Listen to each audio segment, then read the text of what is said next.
Okay. My name is Mark Gerban. I'm head of, Director of Business Development and Payment at Gamigo. And today I'm here with a few of my other colleagues in the industry, Torsten Koerner, Patrick PREISSL, and Victor Bacre, all from respective companies. So Torsten is from Infernum. Today he's going to speak to you later about fraud. And Victor and Patrick will end up having a discussion on payment methods and how you can use them for marketing purposes. And today I'm here also to start and begin things with negotiation and payments. So I see a lot of actual seasoned payment guys here, so you guys might actually be a little bored for a little while, and I promise you will be for the beginning. I'd say that at the beginning, this is more geared towards folks that will want to know a little bit about payments in general. If your company doesn't have so much involvement in payments and how you can actually improve your business overall.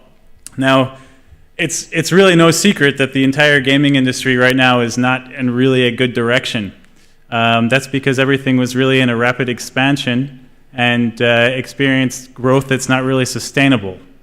So the reason why we decided to come together to form this panel is not to really tout who we are and say, hey, look, we're the payment guys with the big muscles or something up here, but really to tell about how you should make your business more sustainable.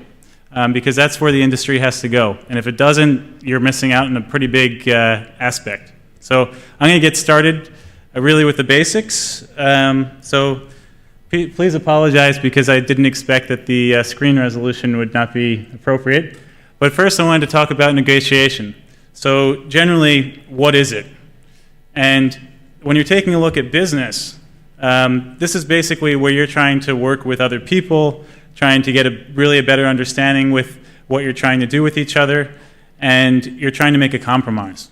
So a lot of the times you're looking, if you take everyday life experiences, you're speaking with someone, you're trying to understand what they're trying to say, you're trying to figure out what I'm trying to say, right?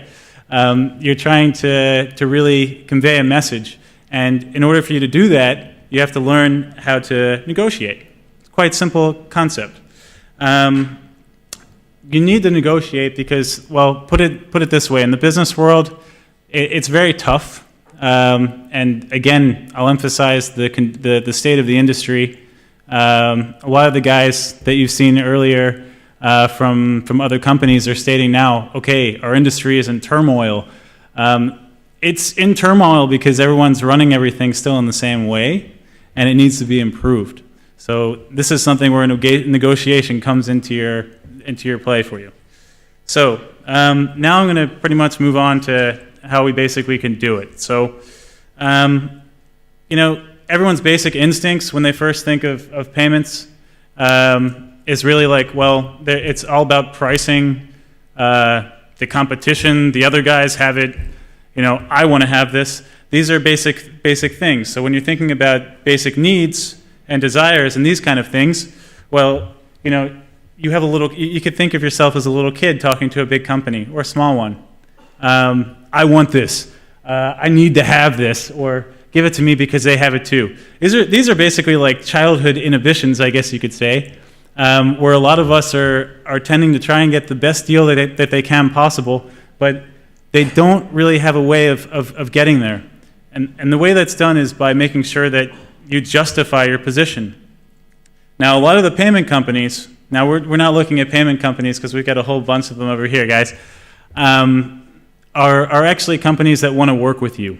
But you have to give them a reason you have to justify your current stance and to say why you need to have certain pricing, why you need to have a better system, things that they need to listen to. This is actually like customer feedback and something that you need to use for your business model to improve. So now I'm going to get back to payments fully. And we're going to look at payments in general. So could I get a show of hands really quick? How many people here actually deal in payments directly? Whether you're in sales or you're in, okay, 1, 2, 3, 4, 5, 6, 7. It's a few people.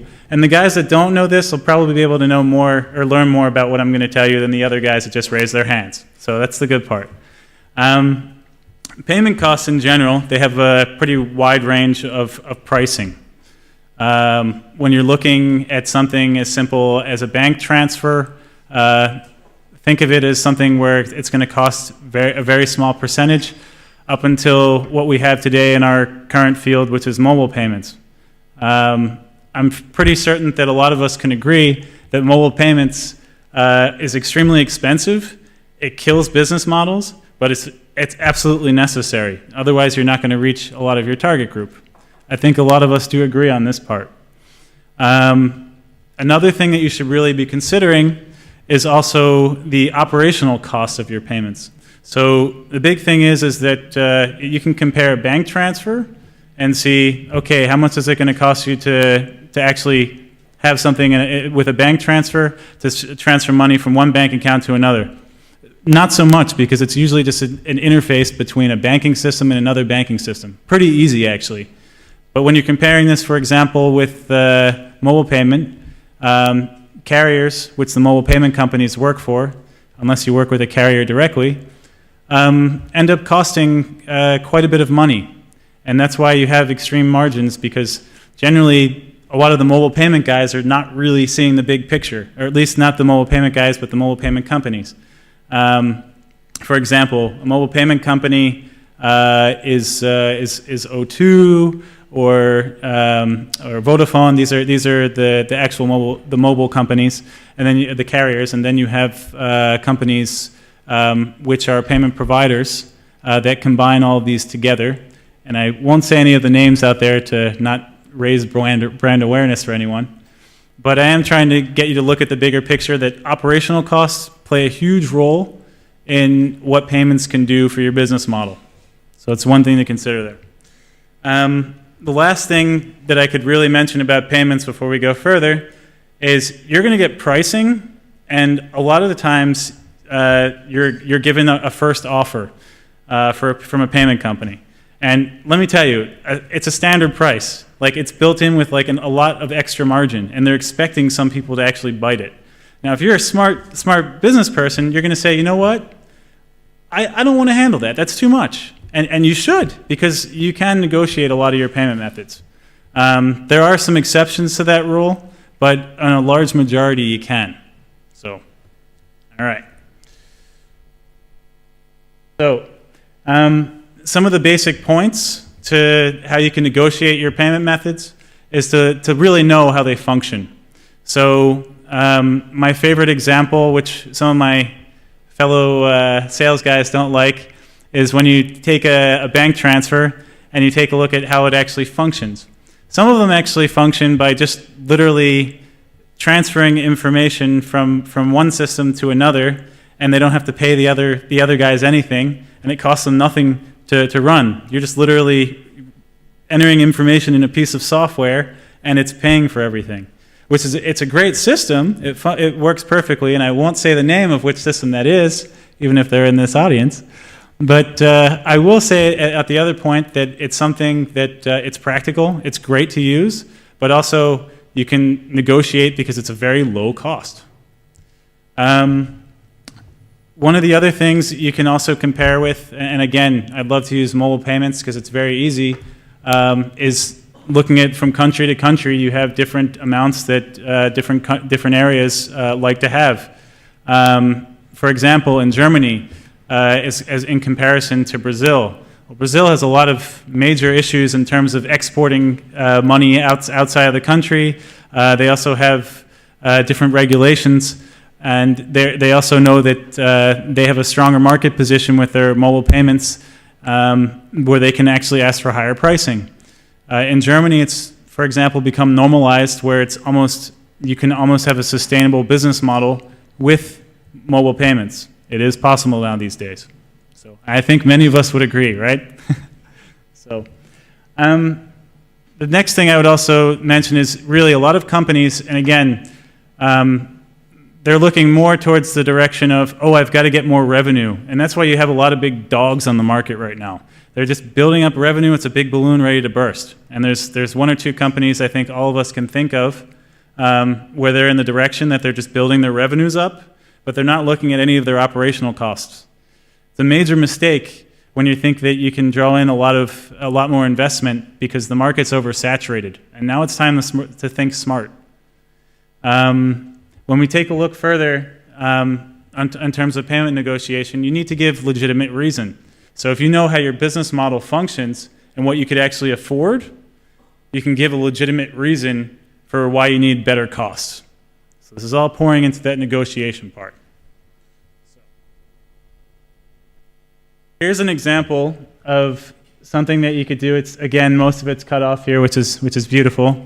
But here's an example, again, of how you can consider looking at your overall costs. One thing that I personally do if I go to a company is the first thing I ask my CFO, because they're the guys that's going to know where every euro or dollar or whatever else goes, is for every euro that you make, and everyone should actually know this, by the way, but for every euro that you make, how much of it in a percentage goes to whatever costs in your company. Now up here I actually put together really like a basic breakdown. So you have, let's pretend, we're having a pretend session here for our numbers because these aren't real ones.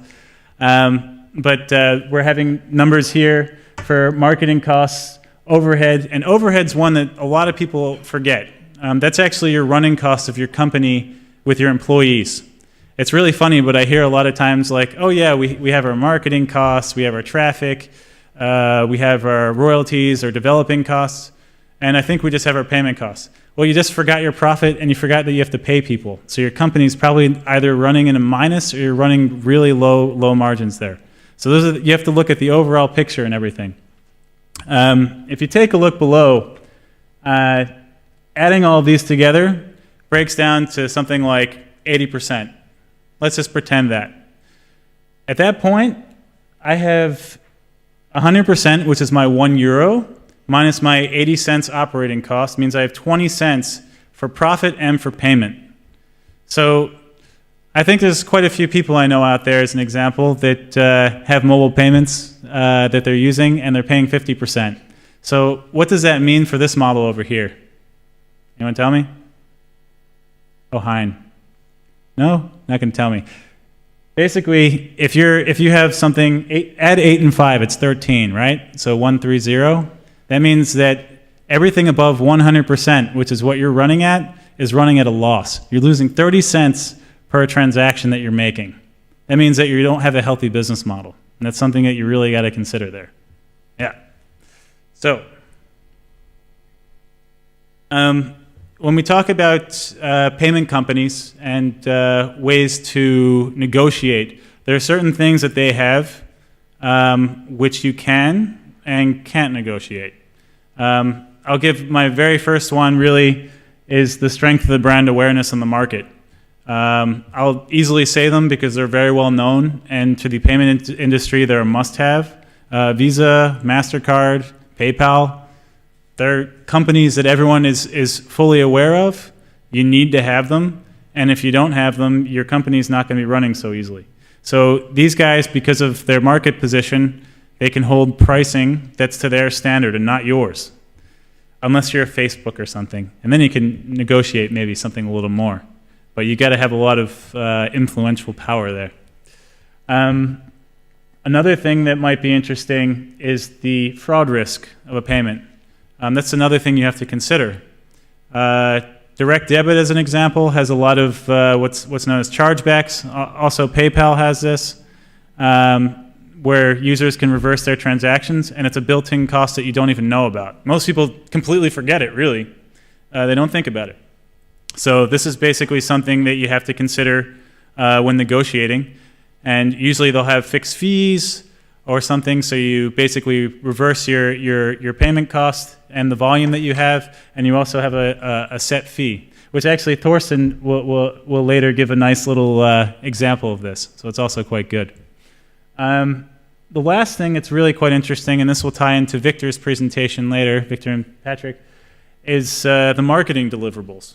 So a lot of payment companies, they also have the ability where you can market through them. So you can actually get free promotions, do like joint brand awareness kind of thing in magazines. A lot of people think of this as superficial, but you're actually saving your company money because a lot of the time they'll take the cost. A lot of people don't know that, but it's also something built into their business model. So, my last bit before I pass this on are the key takeaways. So basically, know your payment methods. And what I mean by this is know how they work, know how they function.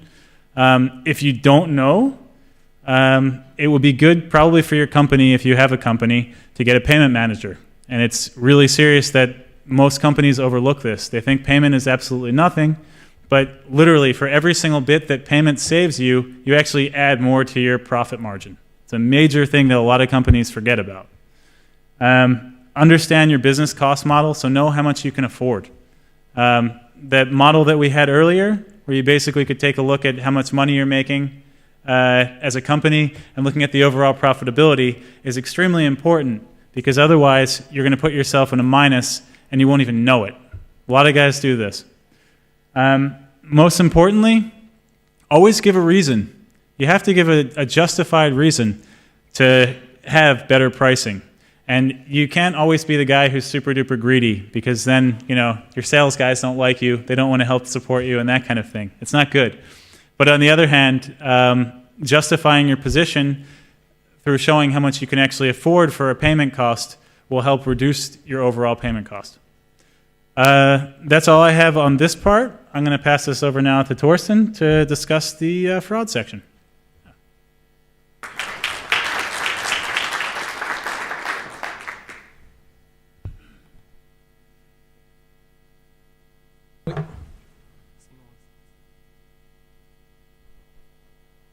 Okay, thanks. Sorry.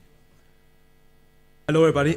My name is Torsten. I work for Infernum Productions, and I look after the payment and fraud piece over there. Similar to Mark, I look after the payment side, the negotiation piece, and as well as is a key part of my role. And this presentation, I am focusing on 5 questions in total. Why is fraud prevention important? Where can fraud come from? When and how to approach it? What has an impact on fraud prevention, and who benefits from the initiatives in the company? Okay, here's the basic example Mark was talking about earlier. You have a price, consider you have a price plan maybe of $10 US. Your operating expense, taking the 80% out of Mark's example, deducting the payment costs leaves you a net profit of $1.65. Out of this $1.65, if a chargeback comes in, may it be a bank or a credit card chargeback, the whole full balance usually is chargeback. On direct debit, there's always the full balance. On credit cards, if you're lucky, it's partial. Then there's a chargeback fee attached to it. Depending on how you negotiate, there is when negotiation again comes in, the chargeback fee is either higher or lower than what you see on the screen. It can be lower, it can be even nothing. Depends really on your negotiation, but then it plans all into the pricing. And then, of course, you see what comes out of it. $20, $1.65 net profit was in the beginning. 2 months later down the line, you have a chargeback. It results in a net loss of $18.35, which is altogether more than 12 times of the net profit. Around 12 times the net profit. So you have to make 12 transactions to recover the net loss. And that's why I'm saying fraud prevention, that's one of my key takeaways here in the session. Fraud prevention equals revenue protection. You have to have a good fraud system in place. You either use your payment provider, you should make it always part of your negotiation piece. This is at least what I do. Okay, so where can fraud come from? Fraud, for me, I split it down into 3 sectors. You have always, in order to have fraud, of course, you have to have users. The users have to have accounts. So account is a complete whole piece. All the information you can collect in the account part will contribute to your decision if you accept the payment or not. So the payment piece is next. Then, of course, you have the in-game piece as well. The in-game fraud is a very important thing in any game, may it be a browser game or client-based game. So, okay.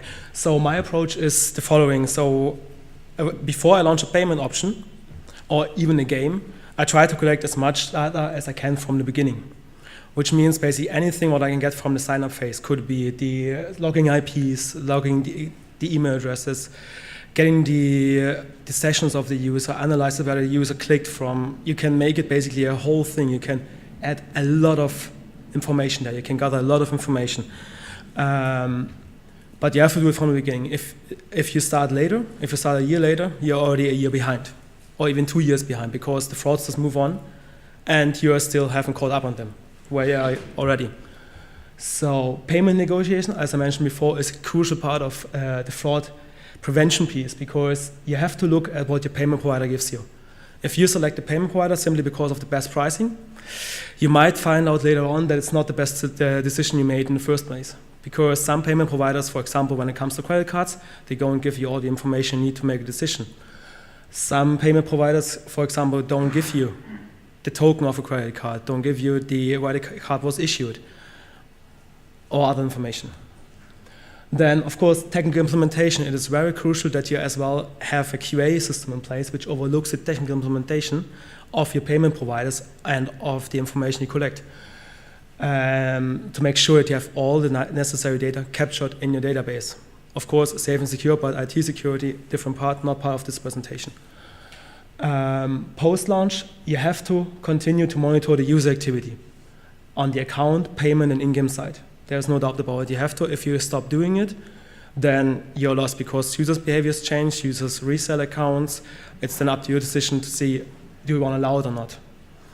On my personal opinion, is the best way to approach fraud prevention is to define a score on each maybe login, transaction, to develop a scoring model and to create user profiles where you put the users in. Maybe a new user is on profile 1, whereas a user who is with you for 6 months or a year, has a long lifetime with you, is in a profile category AAA, as an example.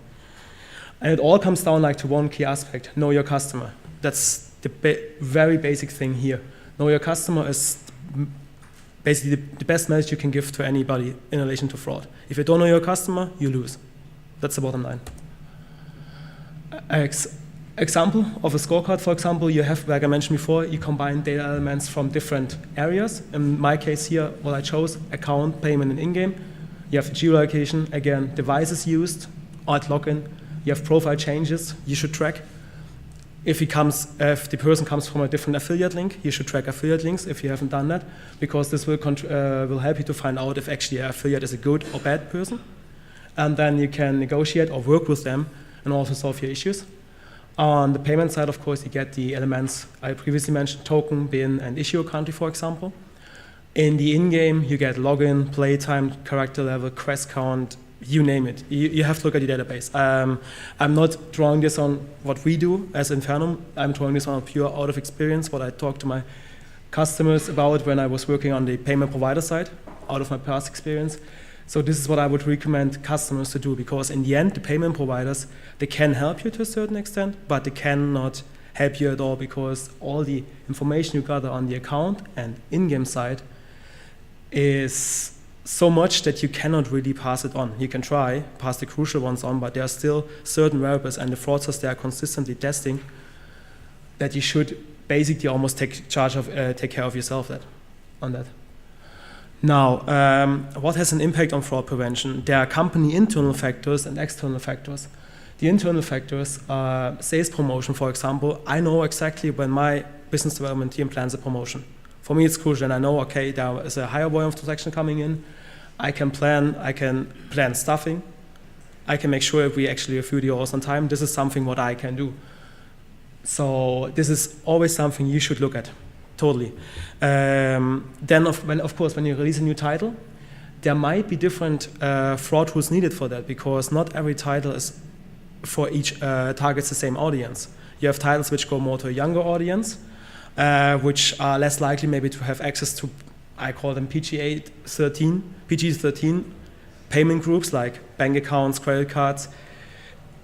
If you get transactions from there, or a high amount of transactions from there, it could well be that there's fraud involved there. Then external changes. You have, of course, we all hear them in the news or heard them over the last couple of months, years.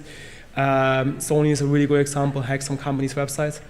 And of course, news in the industry. Talk to your peers, talk to your payment managers, talk to your fraud managers in other companies. In the end of the day, knowledge sharing between the fraud managers in different companies is very important. And I mean, you can keep it close to yourself, but if you are always looking at the same screen, it's kind of like and don't take anybody else's other opinion into account, then you might lose actually on track or might miss out on good ideas when it comes to fraud prevention. So what I personally do in a smaller group, we talk about actually what happens, what kind of fraud cases, what have we seen. Not about internal numbers, it's more about kind of what kind of trends have we seen. Where is it coming from? Because in the end of the day, we all are targeted probably by the same fraudsters. Now, who benefits from fraud prevention? Simply saying, the whole company. If you look at fraud prevention, and remember the first example I gave, fraud prevention is revenue protection. So if you protect your revenue, you have more budget to allocate. You can spend more budget on your product side, business development side, marketing side. And Victor is going to give an example right after this. And then you have the PR side as well. Of course, if there is like no reports on your system, that it's like a lot of credit cards used, or here, hey, I have a lot of charges on my credit card. Have you seen this? And then there's a lot of forum work around it. And PR has to step in when it reduces a lot of work for them as well. On the finance side, of course, the CFO is happy if the revenue stays with us as a company. Perfect.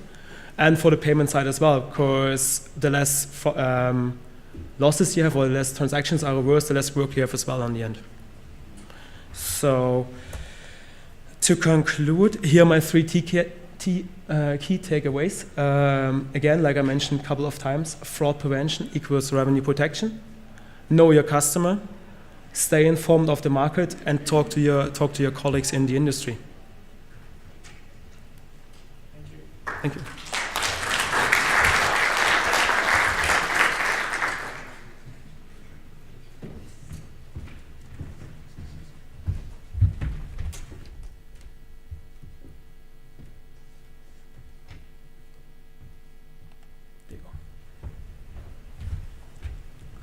Well, good afternoon.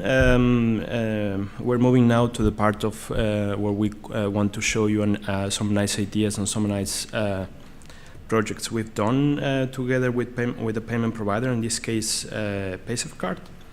The name of the workshop is Product Placement and Monetization with Payment Brands. The business case is what we did in last May in 2012 with our company JustAGame and the game War to Glory together with Paysafecard. The company where I work is JustAGame GmbH. We are a publisher based in Berlin, and my name is Victor. I'm in charge of payments, but I'm also in charge of business development, which is a very interesting part where you combine both parts of the business, but because then you can have some ideas like the ones I'm going to show you. And with me is Patrick from Paysafecard. Hi, my name is Patrick PREISSL. I work for Paysafecard.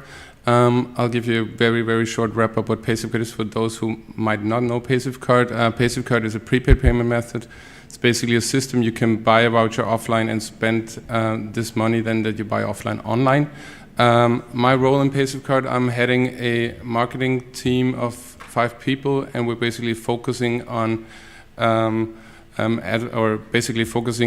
running campaigns for the games market, and especially together with our partners, as you will see an example now. What we did was, like I said, in May with our game War to Glory. War to Glory is a MMO. It's a strategy game set during the Second World War. It's available in several languages, in English, Spanish, French, Italian, Turkish, Russian. And we have the standard payment options available: credit cards, PayPal, mobile payments, and among one of the top of our top payment options was Paysafecard. What we did, like I say, and that's one of the reasons why it's important or interesting that we combine the Department of Business Development together with payments, is that we can have some brainstorming about the things and that we can do together. So the idea is, what can we do? Let's be creative. Which are the points we can modify? As as some of your companies out there, the way we work is we work with developers who work in our game. So we need to contact them and ask them what is it that you can easily modify in game that can where we can have some work together with our partners. This is something important. Later, we need to ask ourselves the eternal issue of how many resources we all have available. I think this is an issue with industry right now. We all have little resources, not as many as we would like to have. So we want to work. We want to do something with the little resources we have available. So one of the first ideas that came into mind to us was to have something in-game, some in-game items that were part of the gameplay. So what I did is to sit down with our project managers to ask what is it that we can change, what is it that can engage our gamers, that could be of interest, that could trigger activity, very important. And that wouldn't be too invasive, and then they came up with some suggestions to me. Now, from my part, I was thinking which partners could be of interest. This activity could be of interest, and that with whom we had some good relationship with. And then, like I say, at the end was a matter of how much time we're going to invest in this and how much we're going to get out of it. So we approached Paysafecard. Paysafecard, we have worked with them previously with newsletters, with some promotions in their website, and they have a very interesting team. Like Mark said, where you can get not only promotion but new users and new registrations. And they were very interested, but wanted to know more about how the cooperation might look like. Yeah, just a short and quick add-on to this. Basically, we, as mentioned before, we're working lots with our partners, so we have lots of opportunities to work with our partners. And one thing that we always take along when we run promotions with our partners is we have our newsletter database built up. We have more than 750,000 newsletter subscribers worldwide. And we also have a Facebook site with more than 350,000 Facebook fans. And then we also have our website. And basically, in this partnership, we used all these resources from our side as well. So the concept of this partnership was to create areas in the game that players could plunder, that they could have access and plunder for a matter of minutes or hours, and they will get special items, and they will then the players will get rewards, and then the top 20 players who will be doing this will get some prizes. As you can see, these are one of the first. Models we created. We created two. One item with a blue color, one item with a white color.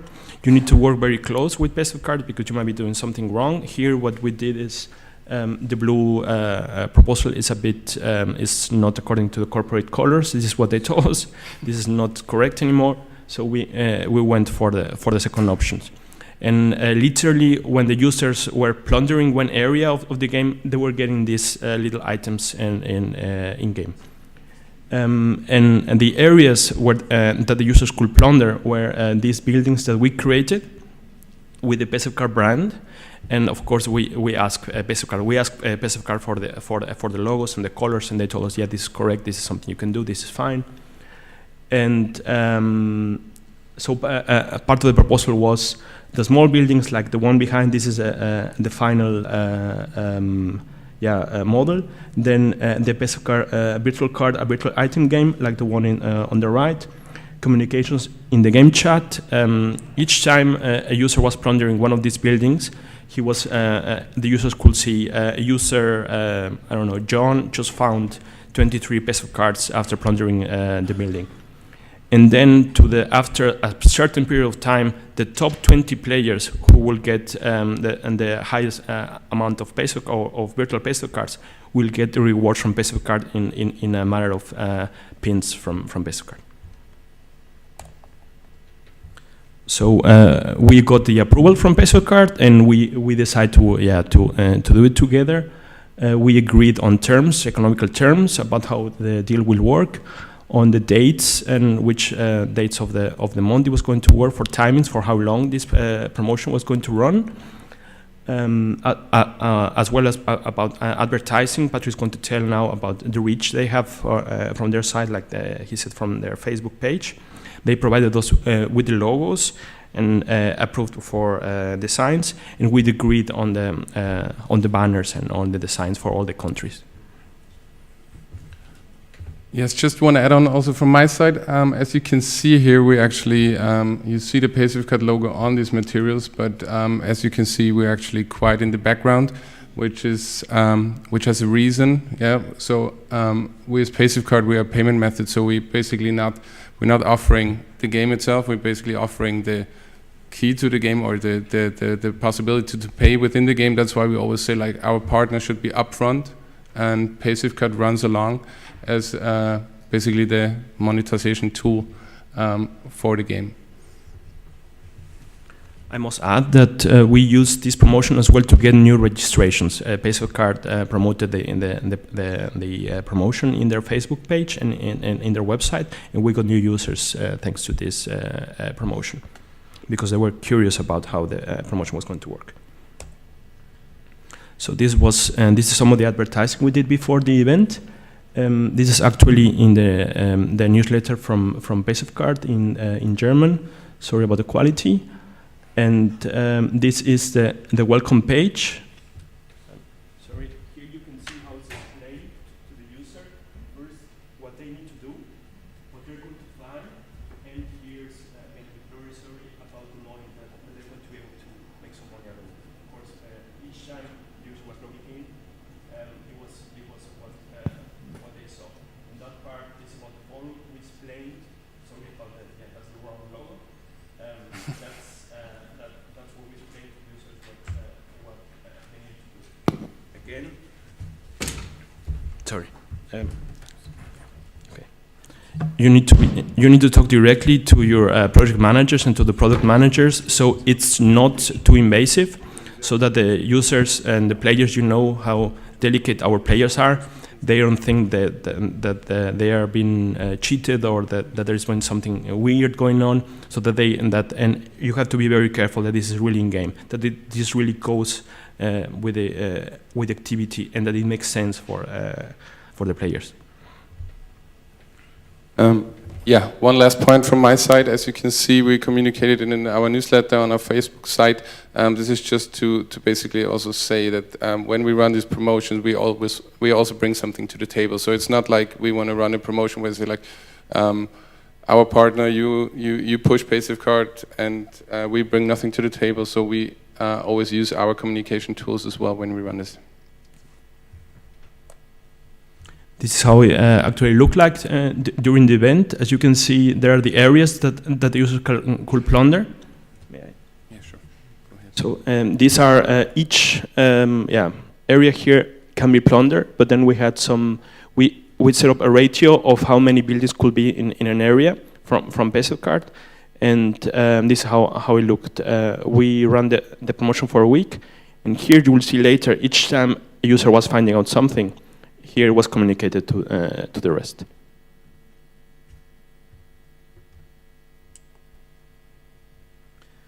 The promotion ran for a week. This is due to some of our how our games is set up. You can decide if it takes 2 weeks or 2 days for you. We did it in Word to Glory, France, Germany, Italy, Spanish, and English. Here you can see again another part of the game, how the building is looked, and here, I'm sorry, the quality is not that good. Here it's been shown about the communication to the user, and then up there in the items where the user gets his items, you can see about the Paysafecard item and how it looked like when they can see it.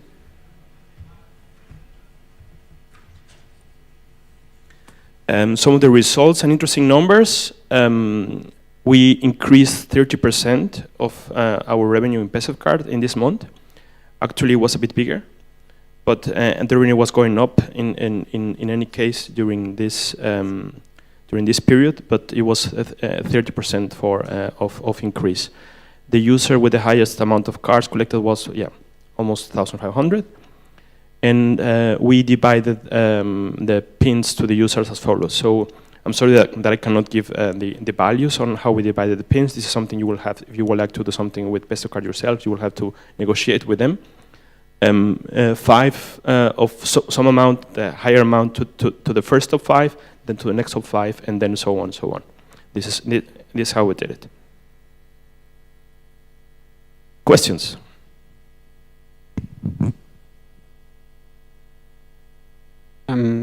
To the development team, actually, what was your incentive? Like, why did you do this?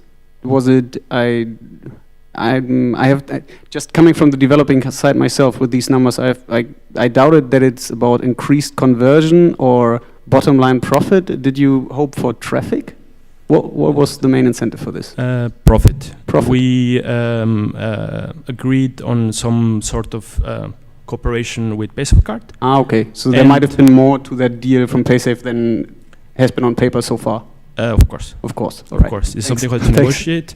And the increase on revenue, of course. I was astonished when I saw the numbers when I was doing the PowerPoint.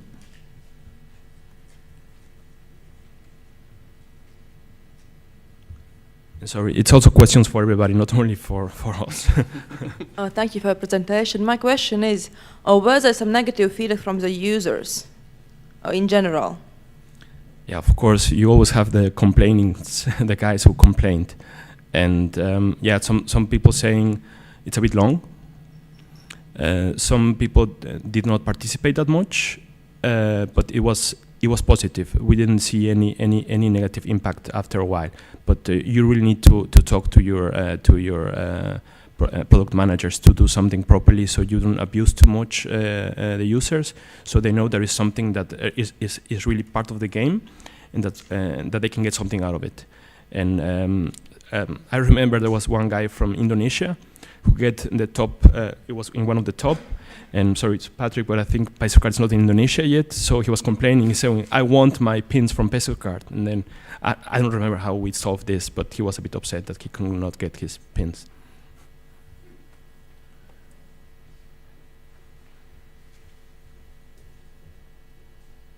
Quick one for Torsten. Why are you not driving traffic to no chargeback guarantee solutions?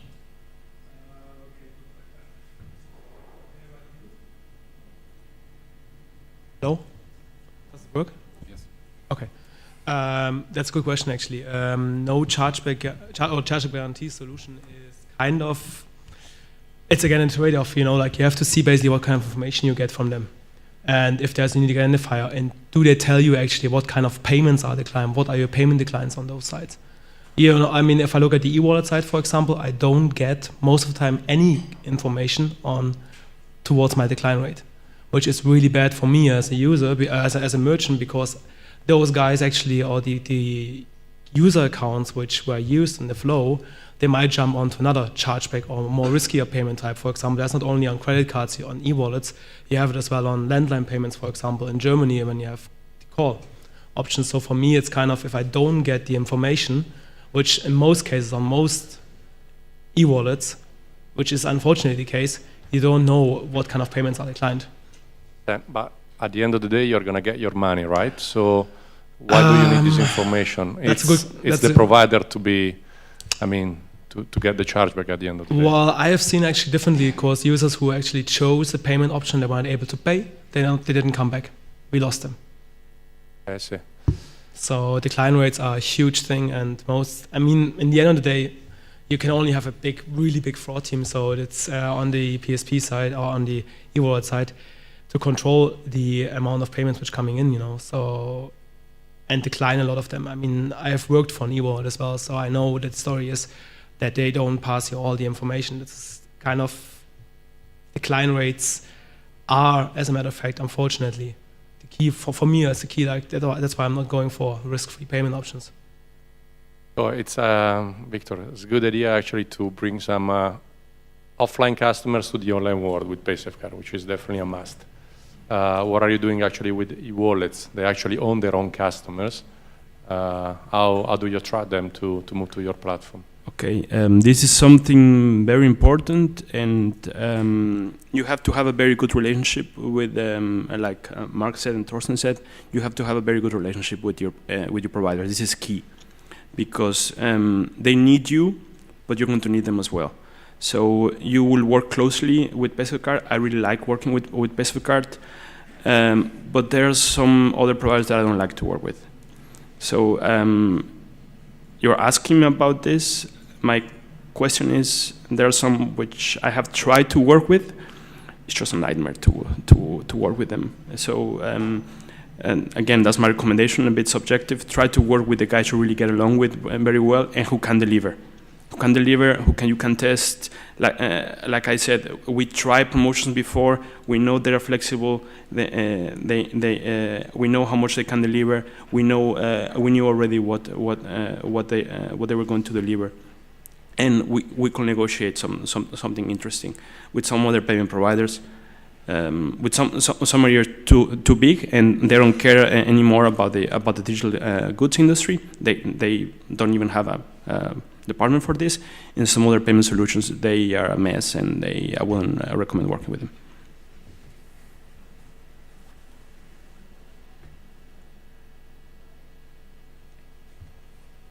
No more questions? Well, thank you very much, and if you have some personal question, feel free to come to us. I hope you had an interesting, informative time. Thank you very much.